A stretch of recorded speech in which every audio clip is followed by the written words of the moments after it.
Hi friends, welcome to my channel. ఈరోజైతే మీకు కేదారేశ్వర వ్రత విధానం అయితే చెప్తాను. కథ ఎలా ఉంటుందో చివరి వరకు అయితే చూడండి, వినండి. మానవులకు సర్వ సౌభాగ్యములను గలుగ చేయున్నది పార్వతీదేవిచే సాంబశివుని శరీరార్థము పొందగలిగిన కేదారేశ్వర వ్రతము ఒకటి ఉన్నది. ఆ వ్రత విధానం వివరించదని వినండి. దీనిని బ్రాహ్మణ, క్షత్రియ, వైశ్య, శూద్రులు ఆచరించవచ్చును. ఈ కేదారేశ్వర వ్రతము చేసి పార్వతీదేవి పరమశివుని యొక్క అర్ధభాగాన్ని పొందెను. అందుకే ఈ వ్రతం యొక్క గొప్పతనం గురించి మీకు ఈ వీడియోలో అయితే చూపిస్తాను. ఇంటి అందు శుభ్రమకు ఒక ప్రదేశంలో ధాన్య రాశిలో పూర్ణ కుంభము నుంచి 21 సూత్రముల చేత జుట్టి పట్టు పుట్టముల చేత కప్పి ఉంచి నవరత్నములు గాని శక్తి కొలది సువర్ణమును గాని ఉంచి గంధపు పుష్పాలచే సమర్పించి 21 మంది బ్రాహ్మణులను పిలిచి పాద ప్రక్షాళనాది నిత్యములు ఆచరించి కూర్చుండ నియోగించి అచ్చట ఆ కేదార దేవుని ప్రతిష్ఠింపజేసి చందన, కస్తూరి, కుంకుమలను, శ్రీ గంధమును, నానావిధ పుష్పమును, తాంబూలమును, వస్త్రముల నుంచి నివేదన మునరించి యథాశాస్త్రముగా దీపధూపాలచి సమర్పించి ఏకవిశాంతి సంఖ్యకంబులచే ఫలములను, నైవేద్యములను సమర్పించాలి.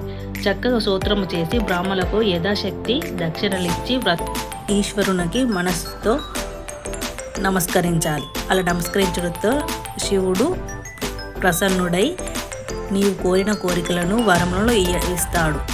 ఇలా వ్రతము ఆ పార్వతీదేవి చేసి పరమశివుణ్ణి సంతోషపరిచింది. అప్పుడు శివుడు పార్వతీదేవి కోరిక మేరకు తన శరీరం అర్ధభాగాన్ని ఇచ్చింది. అంతటితో పార్వతీదేవి సంతోషించింది. పరమేశ్వరుని పతి అయిన పార్వతీదేవి ఈ వ్రతమును ఆచరించిన వారులకు సకల అభిష్టమును కలగాలని పార్వతీదేవి శివుని కోరెను. ఆ కోరికను పరమశివుడు అంగీకరించెను. మరికొంతకాలముకు శివభక్తుడైన చిత్రాంగదుడు అనే గాంధర్వుడు నందికేశ్వరుని వలన వ్రతచర్య క్రమంగా పెరిగి మానవలోకానికి కూడా ఉపదేశించాలనుకొని ఉజ్జయిని పట్టణం చేరి వజ్రదంతుడు అనే రాజునకు ఈ వ్రతం గురించి చెప్పాను.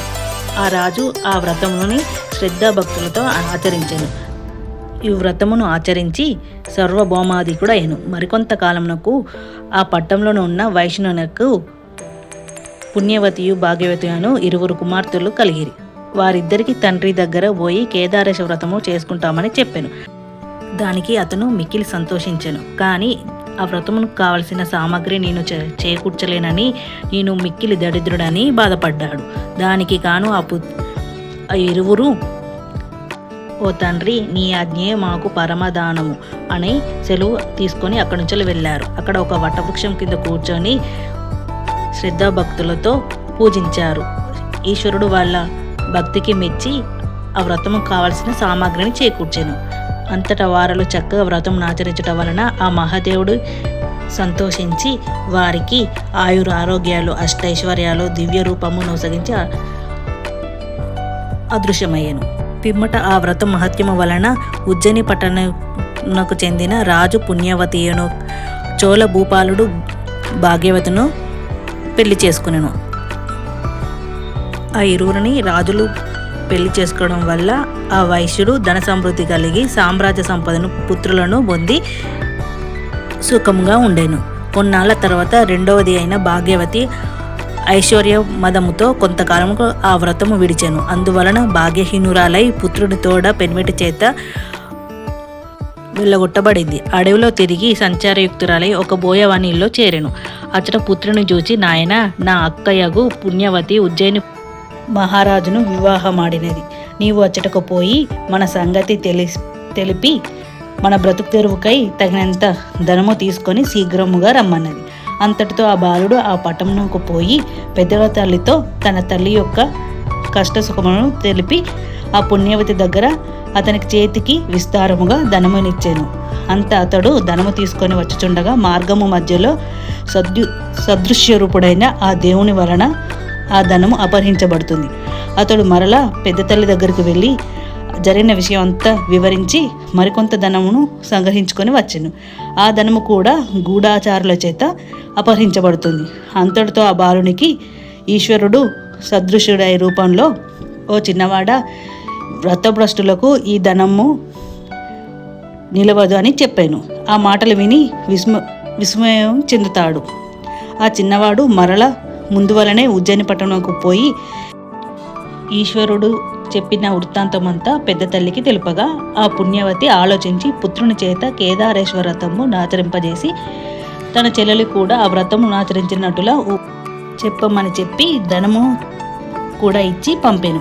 అతడు బయలుదేరి వచ్చుచుండగా మార్గం మధ్యలో ముందు కోల్పోయిన ధనము కూడా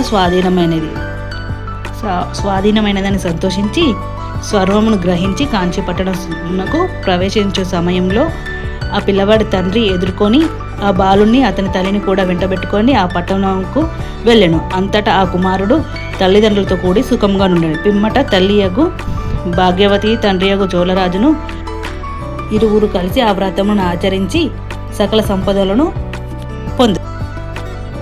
ఎవరెవరైనా యథోక్త ప్రకారము ఈ వ్రత మహత్యము తెలిసి విన్నను చదివినను అట్టి వారులందరూ శ్రీ మహాదేవుని అనుగ్రహం వలన అనంతము ఆరోగ్యాలు అష్టైశ్వర్యాలు పొంది సుఖ సంపదలను శివానుగ్రహం పొందరని గౌతమ మహర్షిచే చెప్పబడుతున్నది.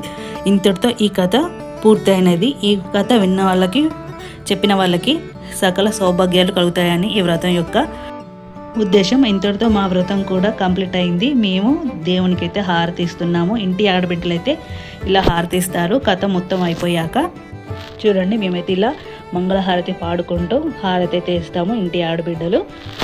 చూడండి, నేను మా అక్క మా మేనత్తలతో పాటు హారతి అయితే ఇస్తున్నాము.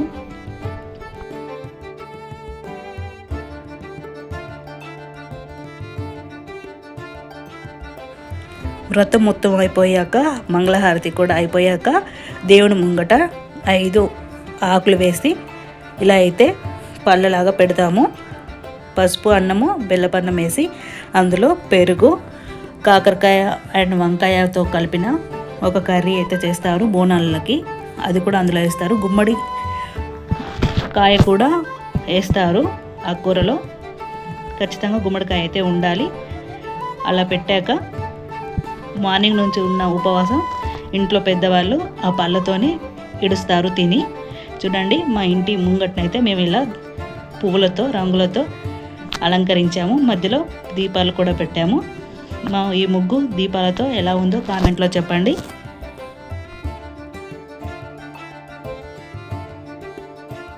మై ఛానల్ ఈరోజైతే వ్రతం కూడా పూర్తయింది కదా. వ్రతం అయిపోయాక మేము ఉపవాసం కూడా చేసాము. ఇప్పుడు ఇంటి దగ్గరలో ఉన్న వాళ్ళందరినీ అయితే భోజనం పిలిచాము. వాళ్ళు కూడా వచ్చి భోజనం చేస్తారు.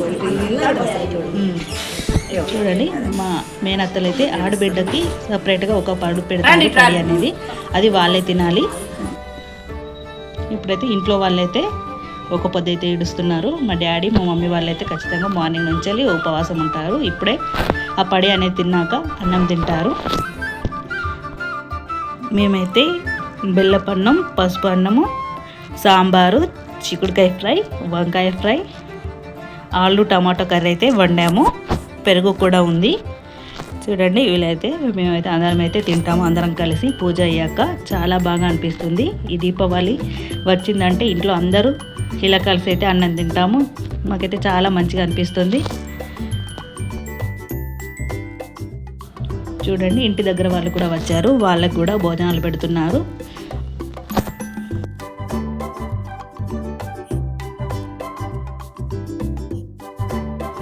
ఇప్పుడైతే టపాసులు కాల్చడానికి అయితే వెళ్తున్నాము. చూడండి, మా బాబాయ్ అయితే ఎలా చేస్తున్నాడో.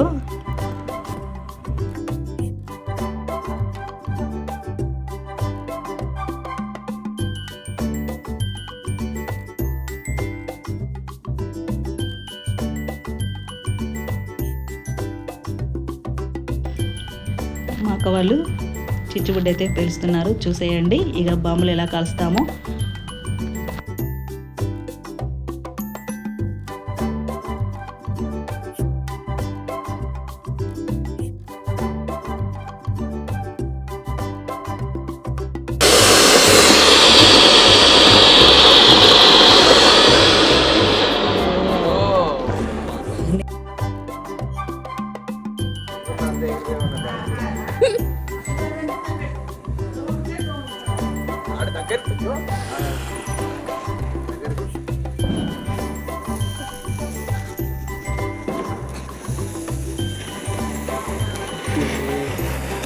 అంటే స్లోగా మంచిగా పోతాం.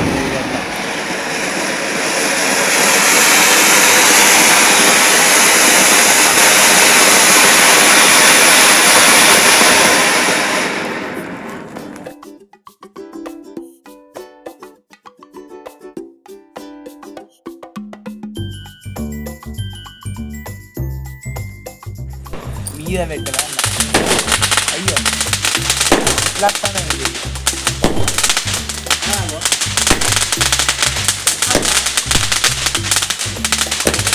మీద పడది పోతాను బాబాయ్. సేమ్ అదంతానే పోతుంది ఇది ఇంకా.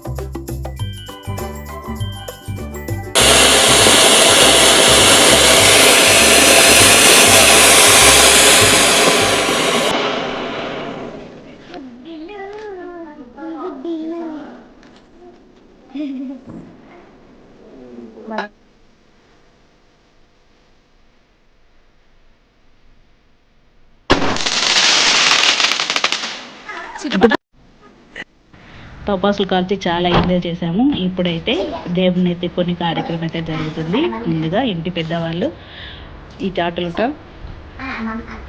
మేము కొడుకులో పెట్టుదామని చెప్పాం కానీ దేవుని ఆ కొడుకులో పసుపు గౌరవంతో చేసిన ఏవైతే ఉంటాయి దేవుడు చూడండి.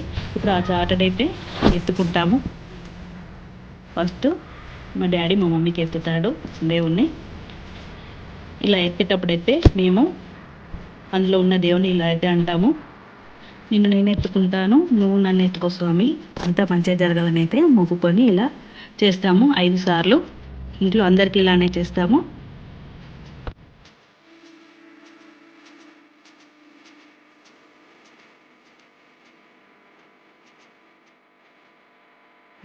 ఇప్పుడు మా మమ్మీ మా డాడీకి ఎత్తుతుంది.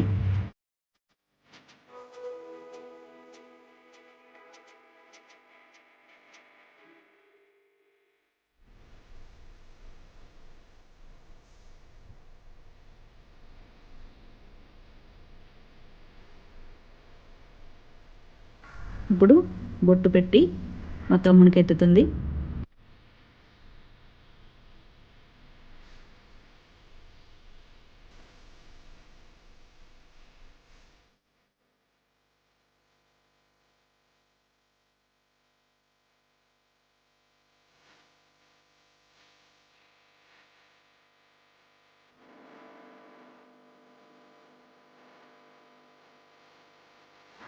ఇప్పుడు మా మరిదిలకు కూడా ముందుగా బొట్టు పెట్టి తర్వాత దేవుని అయితే ఎత్తుతుంది.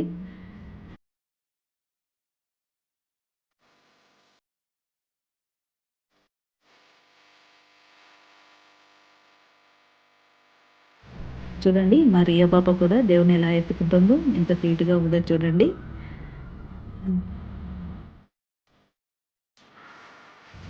తర్వాత మా మేనల్లుడు మహాదేవ్ కూడా ఎత్తారు దేవుడిని. చూడండి ఇద్దరు ఇంట్లో వాళ్ళందరికైతే అయిపోయింది. మెయిన్ ఫ్యామిలీ వాళ్ళకి ఇప్పుడు ఇంటి ఆడబిడ్డల తరపున వాళ్ళకైతే ఎత్తుతారు. ఇప్పుడు మా మామయ్యకి ఎత్తుతుంది.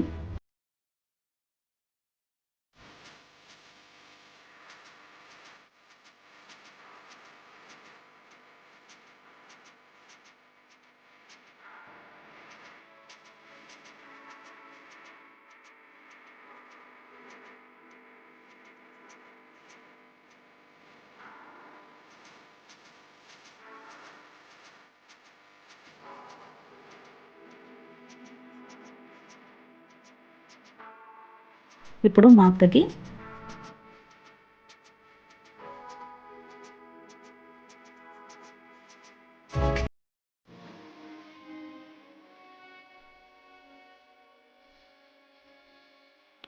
ఇప్పుడైతే మా బిన్ను కూడా వెళ్తుంది మా అక్క వాళ్ళ బాబుకి.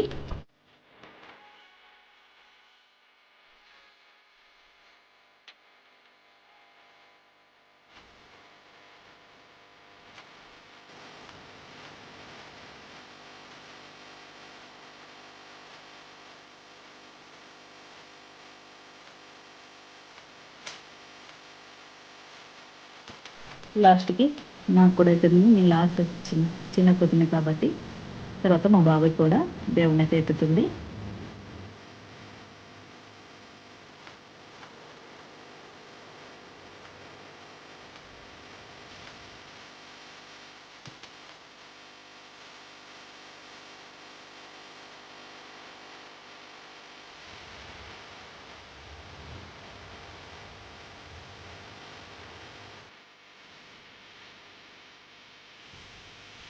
ఇలా అందరికీ ఎత్తాక అందులో చాటలో ఉన్న బెల్లపూతో చేసిన అప్పాలు అందరికీ ఇస్తారు.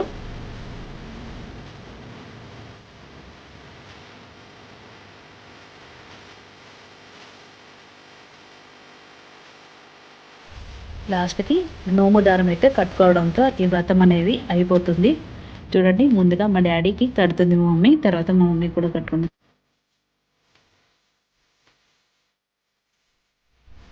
అలాగే ఇంట్లో వాళ్ళందరికీ ముందుగా నోము దారం కడుతుంది. తర్వాత ఆడవాళ్ళకి మెడలో కూడా దండలాగా వేస్తుంది. ఇంతటితో ఈ వ్రతం అయితే కంప్లీట్ అయిపోతుంది. మేమైతే చాలా ఎంజాయ్ చేసాము ఈ వ్రతం రోజు, దీపావళి మేమైతే చాలా చాలా బాగా జరుపుకున్నాం. టపాసులతో, పూజతో చాలా బాగా ఎంజాయ్ చేసాము. మీరు కూడా దీపావళి ఎలా సెలబ్రేషన్ చేసుకున్నారో కామెంట్లో చెప్పండి. చూడండి, మా రియా పాపకి అయితే నోము దారం కడుతున్నారు. మేము కూడా కట్టేస్తున్నాం. మాకైతే చాలా బాగా అనిపించింది.